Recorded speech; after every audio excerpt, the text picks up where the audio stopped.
Good morning, everyone. Welcome to the Monday, August 18th, 2014 meeting of the Lewis County Board of County Commissioners. We are all present this morning. Welcome back, Commissioner Schulte. And we will begin with the flag salute. If you all rise, please. Commissioner Schulte.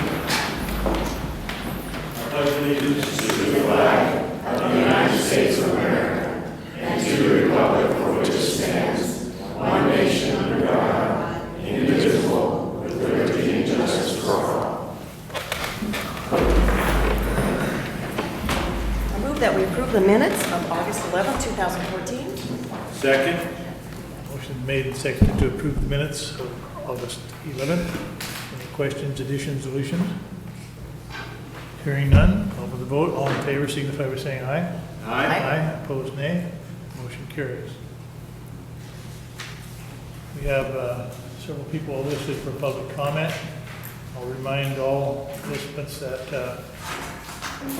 there's a 3-minute limit, and we'll go ahead and begin. First one on the list is Hal Washburn. Please state your name and your address, please, before you speak, so we can have it on the record. Thank you and good morning, Commissioners. Appreciate the opportunity. My name is Hal Washburn. I live at 186 Calvin Road in Cinnabar, Lewis County. I'm here today to talk to you on the subject of illegal immigration. There are a number of other people here also on the same topic. I'm going to reduce my remarks to, in the interest of time, and I'll leave you a copy that you can read at your leisure. As you know, illegal immigration is a problem in this country and has been for decades. There was some amnesty granted in 1986. Part of the agreement at that time through Congress was to secure our borders. This was never done. So illegal immigrants have been coming to this country steadily since that time. Only recently, however, have we stopped apprehending them and stopped deporting them pretty much altogether. Our immigration laws that are on the books are totally being disregarded and ignored by the current administration. And this has led to a national security issue. It's become a problem of that extent. The federal government is now busing and flying illegal immigrants all over the country and dropping them off into communities from Hawaii to Massachusetts. There are some already here in Washington State in the Tacoma area, and there are plans for others to be brought to Joint Base Lewis and McChord very shortly. We object to this very strongly, and we want to make sure none of them are allowed to be dumped here in Lewis County. For one reason, I'll talk on the expense extent of it. There are approximately now 275,000 illegal aliens within the boundaries of Washington State. And the latest statistics available for 2012 show that they cost the taxpayers of this state in excess of $2.7 billion per year. Those costs come from the cost of educating these people. Many of them do not speak English, as you know. The cost of incarceration and courts and criminal proceedings, along with medical costs. Many of them get on our Medicaid program, and they take advantage of our food stamps and welfare and et cetera. So I'll leave you with some data on that. But again, we're going to ask you to please do not allow our governor or the federal government to just dump these people here in this county. We taxpayers are burdened enough without this. Thank you.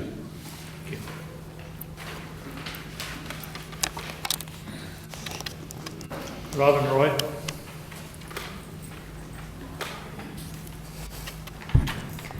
My name is Robin Roy. I live at 186 Calvin Road, Cinnabar, and thank you for allowing me to speak with you today, Commissioners. I'm a United States citizen and a resident of Lewis County.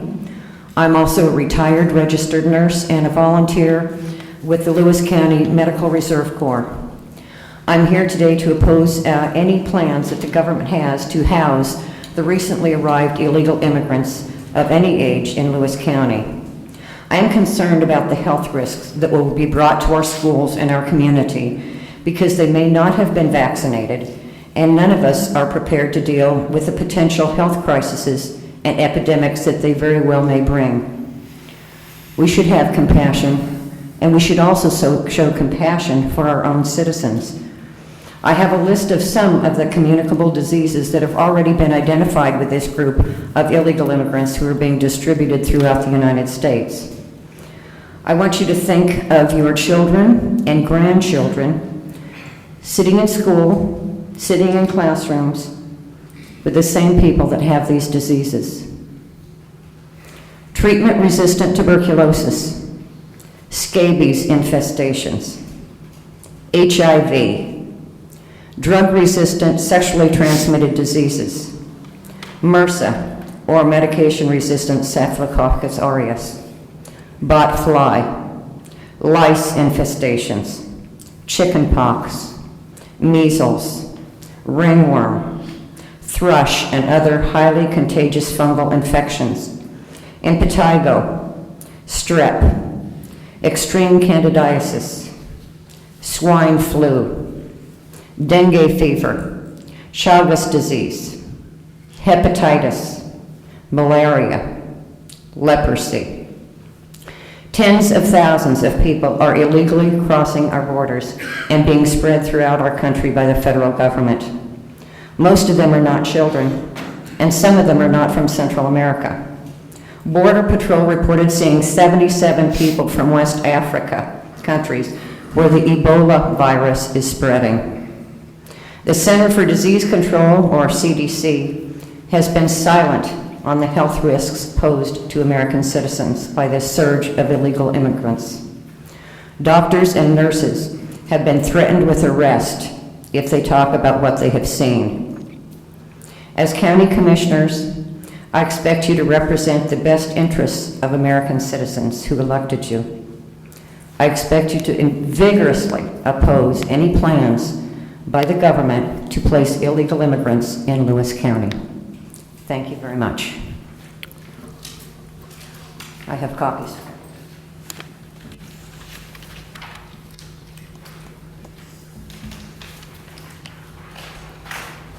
Next up is Ronald Weber.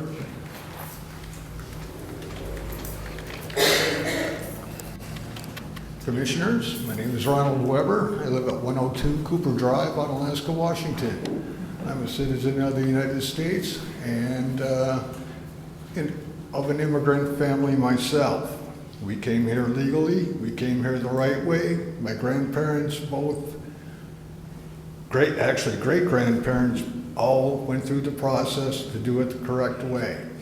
I have no dislike for Central Americans or Mexicans, and I just do not see how it benefits the county to allow them to be dumped here, if that is in the federal government's plan.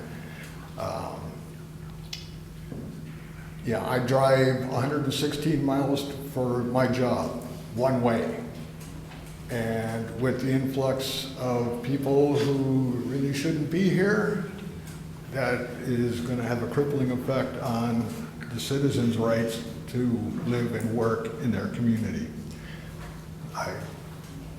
That's about all I have to say. Enjoy your day, and thank you for the opportunity to address my concerns. Oh, one quick thing. When I wrote my elected representatives at the state and federal level, all they wanted to do was pass the buck up the chain. So I figured I'd maybe address my grievances a little bit more locally. Thank you. Thank you. Jude Cooper? Or is it Judy? Okay. Thank you. I didn't know when I signed up that I was going to speak, Okay. but my son kind of Would- told you my feelings. Okay, would you just state your name and address that you are? Oh, I'm sorry, Judith Cooper, 102 Cooper Drive in Onalaska. And yes, I'm a citizen. I'm here almost 75 years, and I've seen a lot of changes over the years. And what the people ahead of me have spoken, I agree with. I don't want to have a bunch of people who didn't come to this country legally to affect our way of life. And I thank you for letting me speak, and that's all I have to say. Thanks again. Thank you. Bernie Rogers?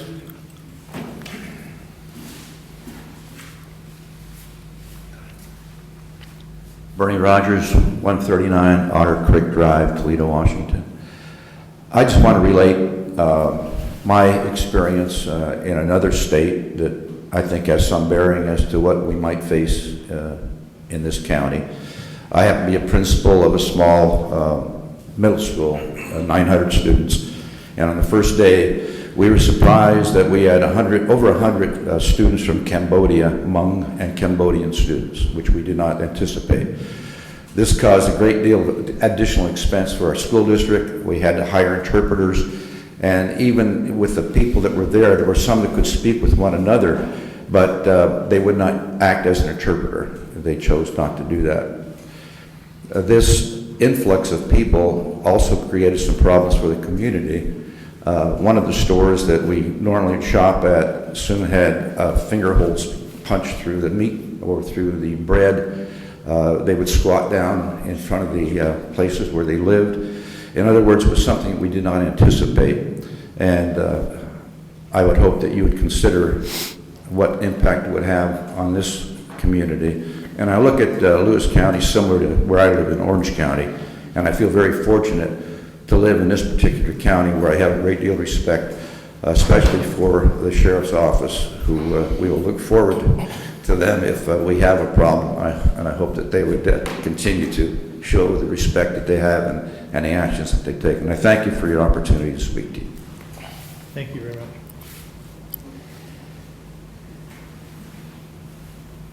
That's all the people who have signed up. Sheriff, would you like to address the group on this subject? Yes, if I could, please. Thank you.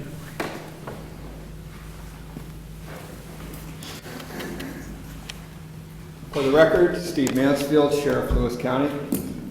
First off, I'd like to commend all of you for coming in and stepping forward and sharing your concerns. This is it's a huge issue, and I support your cause, and I'll do everything in my power to keep all of the people here in Lewis County safe. Our federal government has been basically inept in dealing with this issue. It's not a secret. They have some very fine people working within the system that are very limited by the politicians and the policymakers that are driving this issue or failing to do anything with it. We do not have the same situation they have on the border, and therefore my position has been different. In a sense, as your sheriff, I'm here to protect everybody. And when I came into office, I told everybody I will do nothing that would inhibit or intimidate people from calling me just because they're here illegally when they're getting beaten on, robbed, raped, or victimized by anybody. So my position as sheriff is to protect all of you. Okay, I do not do federal enforcement. Okay, that's for the federal government. We work very closely with them. My position has also been, and my focus has been, in removing criminal, illegal aliens from this community just as quickly as I can. The problem when I first became sheriff is that ICE would not work with us. And we worked with them, we partnered with them. The sheriffs all put pressure on them to get a better response to my jails when I had someone that broke the law that came into the jail there so I could get them out of here. Sheriff, because they told me there's only so... Could you tell them what ICE is? Pardon? What does ICE stand for? Immigration Custom Enforcement. Okay. And that's our federal arm, but that's the government, that part of the government that does the enforcement work with illegal aliens. Okay. So through the process of several years, they've been more receptive to the jails and coming and getting these people. I hear this argument all the time, well, we don't have enough room on the bus or the plane or the boat to send these people back. And I say, then your focus needs to be on the ones right off the bat right now that are breaking the law, that are selling the drugs, that are hurting other people in this community. Because when they get out of my jail, they're right back in the community and they don't need to be here. So I focus an exorbitant amount of attention on that. There's been a couple things that have come up in the last few years. In 2011, we were the first sheriff's office in Washington State to initiate secure communities. That allows us a system that allows us to identify them immediately and have ICE identify them immediately once they're fingerprinted in my jail, and then they can take action. The other thing that came up here recently was I-247 holds, which were deemed illegal by a federal district court in Oregon. And I fought that, and I had a prosecutor review, had some legal people look at it, and they said, Sheriff, this is going to cost your community millions of bucks if you continue with this stand. So I had to shift the game a little bit. And we're working with ICE right now and really trying to pressure them into giving us a warrant. Because what I-247 basically said is they just can't make a phone call and hold someone. Okay, that's a federal court ruling. So I said, if they can give us a warrant, then they can hold them until we can hold them until they get down here and get them out of here. So there's a lot going on with this. They're very slow. It's the federal government. They're very, very slow to make anything happen. I would continue to support you guys. You can come talk to me at any time, and I would hope that you pursue this through your Congress and your Congress representative in the districts, Jamie Herrera, and the people that can make a difference. I would not count on change. It happens very rapidly, it happens very slowly, but if we don't stand up, if you don't say anything, then nothing at all will change. Because that's the easiest way for the federal government to go right now. And that's just my opinion, Mr. Sheriff. I work for you. I don't work for the governor. I don't work for the president. I don't enforce federal laws. I enforce state laws and the regulations and rules of Lewis County. Okay? And I want to once again thank you for coming in and being part of this process and letting us know what your concerns are. Sheriff, just a quick question. I'm not aware of any intentions of opening refugee centers in Lewis County. Are you? I've heard nothing at all, and if you have information that you would like to send me on that I can follow up on, I'll be more than happy to do that. Our jail does not contract or house federal prisoners. As you know, I have contracts with the State Department of Corrections. I have contracts with other cities outside of this jurisdiction in which I'm able to bring those prisoners here, charge them money so that it offsets the cost to you folks to keep our people that need to be going into jail much lower. But I don't deal with the federal government other than on the illegal aliens where they've broken the law here in Lewis County, and then I'm trying to get them out. But once again, I want to make it clear, I don't do roundups with ICE or the federal government, the mom and pop barbecue in the backyard because they're here illegally. I can't cross that line and have those people trust to call me. And when they call me, I'm not going to ask them if they're here legally or not. I just need to know they've been victimized. I need to know they've been hurt. And I'm going to take care of whoever did that. I don't care if they're legals or illegals. And they're going to my jail. And if they're illegals, I'm going to try and get them back to the country where they came from as quick as possible. Okay? Thank you. Thank you. Thank you, Sheriff. Okay, that's all the comment I have listed on that particular subject.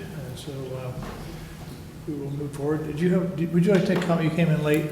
Yeah, I'm sorry, I was late. Come on up if you want to make a comment. 3-minute limit. Okay, thank you. State your name and address, please. My name is Nick Niquara. I live in Lewis County at 116 Walsh Lane, Chehalis. Thank you. My name is Nick Niquara and I'm a resident of Lewis County since 2007. Ever since I live here, we went through 2 floods and some other disasters happening in here. I'm here today to inform you about another possible disaster coming to our county. Illegal immigrants, mostly children, being housed in Washington State because of our lawless governor and president, who are oath breakers. They totally forgot their oath they swore when they were stating their current positions. I'm an immigrant myself and I know what immigration is all about. The difference is that I immigrated to the United States legally and not at the cover of the night through the desert, being hauled like animals by these ruthless coyotes.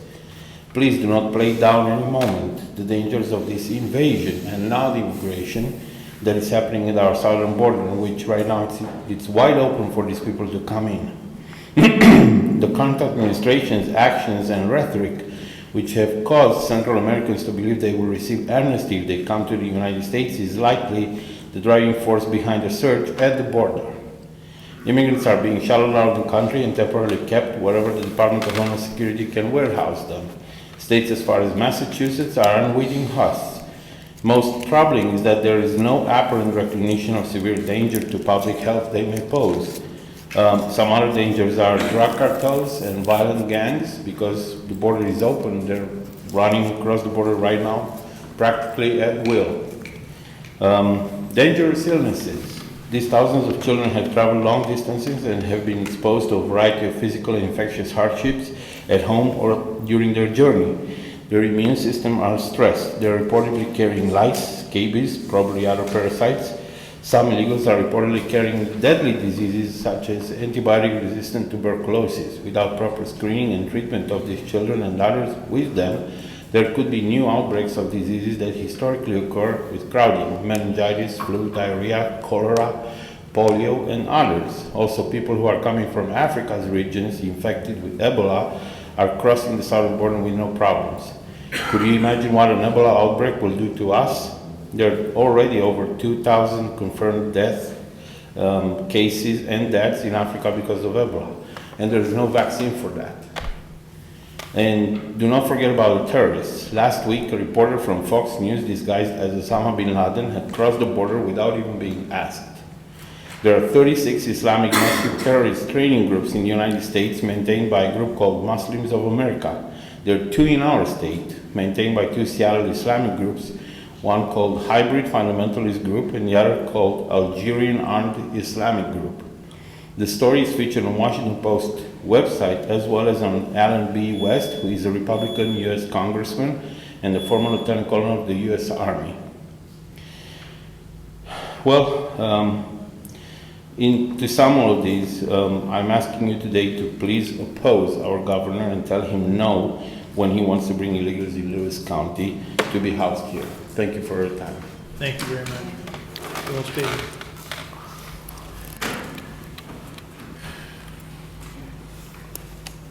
We're going to move on with our regular agenda at this point. And we first have employee recognition. Turn my phone off, which I haven't done yet. Thank you for coming.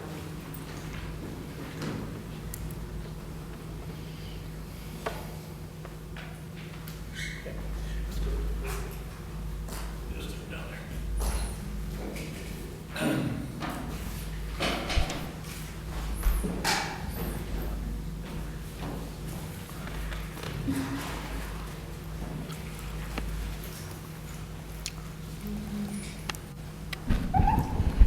From time to time, we recognize employees for service beyond and above and different things that they do. This morning, we have a couple of employees that I'd like to recognize for achieving some professional goals that are important to county government, to government in general. These are individuals who've gone over what is required of them in their job assignments to get more education and become better employees to the county. The first of these is a gentleman who is manager of our IT department. He has completed some work required to become a certified public official. And that's not an easy task. There's several courses that have to be taken. I've been working on my own for about 3 years and I'm still not there yet. So we want to recognize Steve Wold as a certified public official. Steve?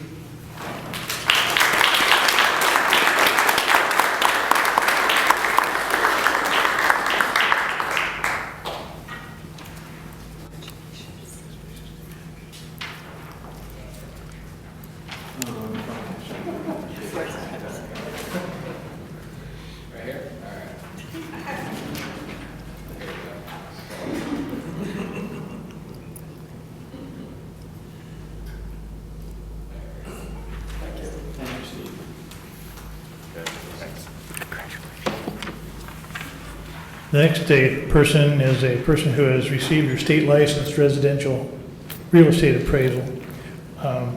She's accomplished this through several years of hard work. Candidate for licensing must have 2,000 hours experience and be a certified appraiser and 150 hours of approved real estate appraisal courses. After meeting these requirements, she has submitted sample appraisals to the Department of Licensing for review. Once approved, she then attended an exam prep course and took the examination, which she successfully passed this week. With this level of licensure, she is authorized to perform appraisals of non-complex 1 to 4 family residential properties worth $1 million or less, and complex to 1 to 4 family residence properties worth $250,000 or less. So congratulations to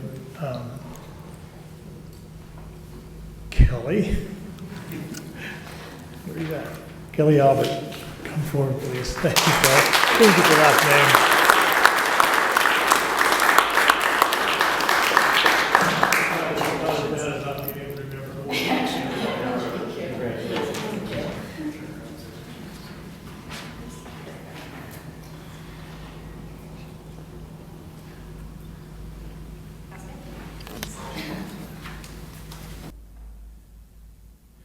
We have 2 additional awards for employees. One is employee of the quarter and one is an employee recognized for going above and beyond. The above and beyond recognition has to do with about a year ago, almost a year ago now, our budget and fiscal department had left the county. And since then, Becky Sisson has been basically filling that role. She's been the driving force behind Lewis County's budget process for 2015 fiscal year and the management of the current 2014 budget. Becky's attended numerous meetings with the Board of County Commissioners and other acting in the role of budget administrator.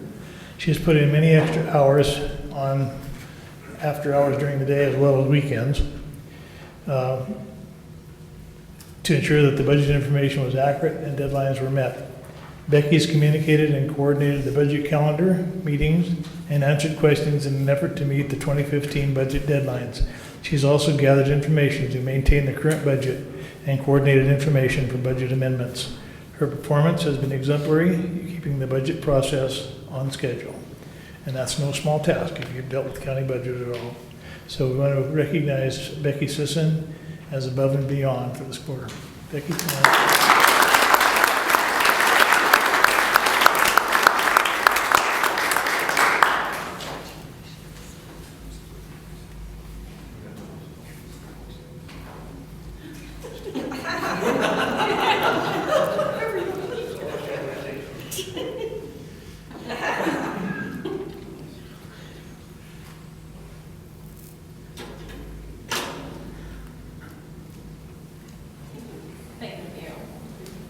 Becky.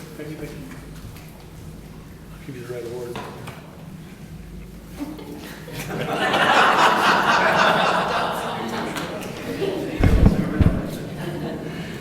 If I can screw up Cinderella and Goldilocks, I can screw up anything. The last award is for the employee of the quarter. This is to Michael Daly, a sales analyst with the assessor's office. A little bit about Michael. It was just over a year ago when Michael made a huge career decision to leave a very important job at the Department of Revenue to come to Lewis County and become the sales analyst in the assessor's office. Michael's computer skills, understanding of mass appraisal, and his ability to create some phenomenal computer tools for the office's appraisal staff is second to none. The assessor's office all across the state envy our county for having such a valuable expert working for us. Michael has helped move the annual reval process, a 6-year process, forward by leaps and bounds. He thoroughly understands mass appraisal and has developed computer programs and valuation tools that are used by offices across the land. He's an accomplished trainer and has the ability to teach folks on many levels of understanding about the valuation process, from folks who have little or no understanding to fellow appraisers who team with him on a daily basis. Michael Daly, please come up and accept this award for employee of the quarter. Could Diane Dory, our assessor, come up for the picture with this?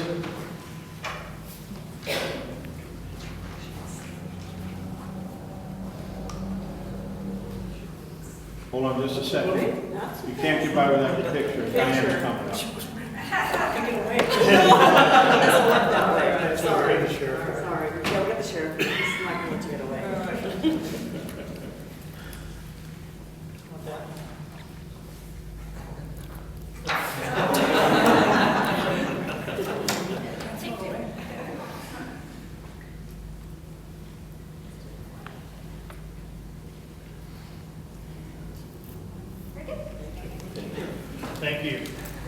thank you, all of you, for your fine work, and keep up the good shot.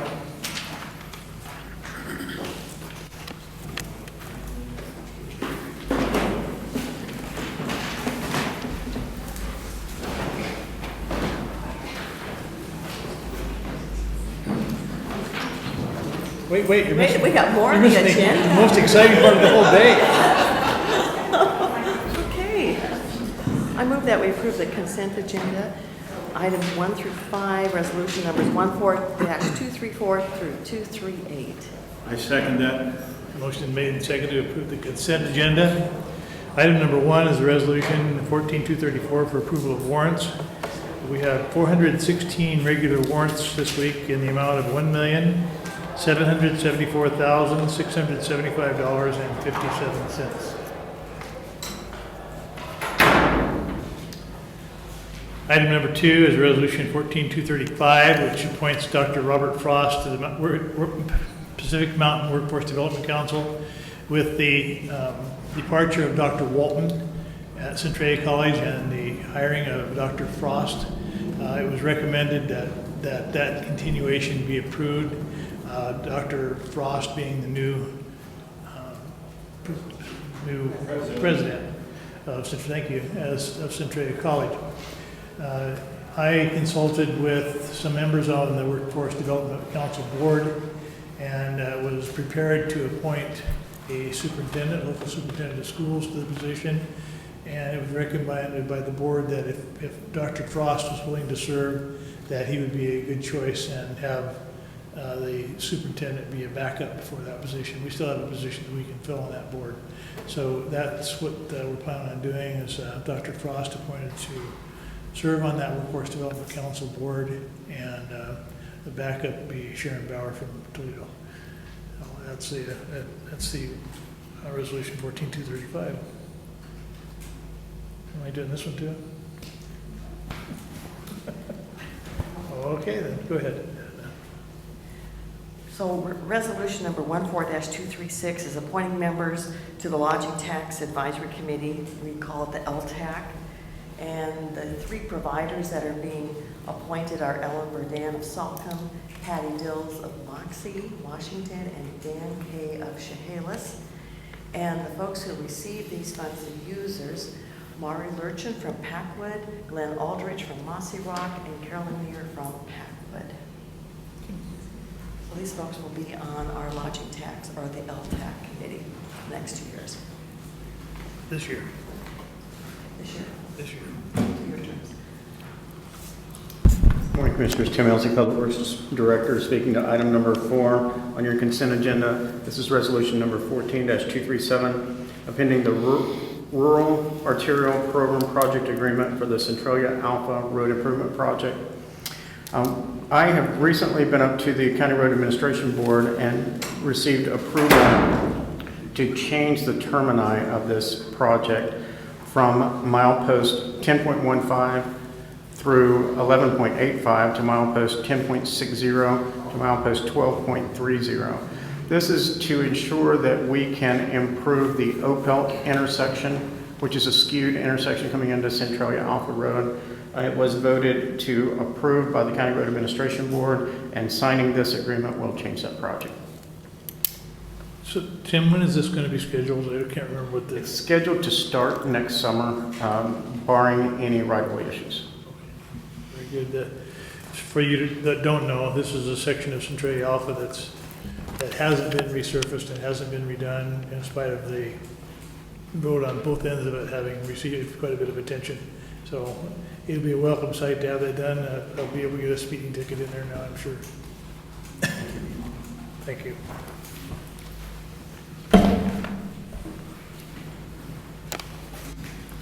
Good morning, Commissioners. Bill Walmsley with the Lewis County Weed Board, speaking to item number 5, resolution number 14-238. Before you is a resolution to approve a modification to an existing agreement that Lewis County has with the USDA Forest Service. So the agreement, the participating agreement numbers there in front of you.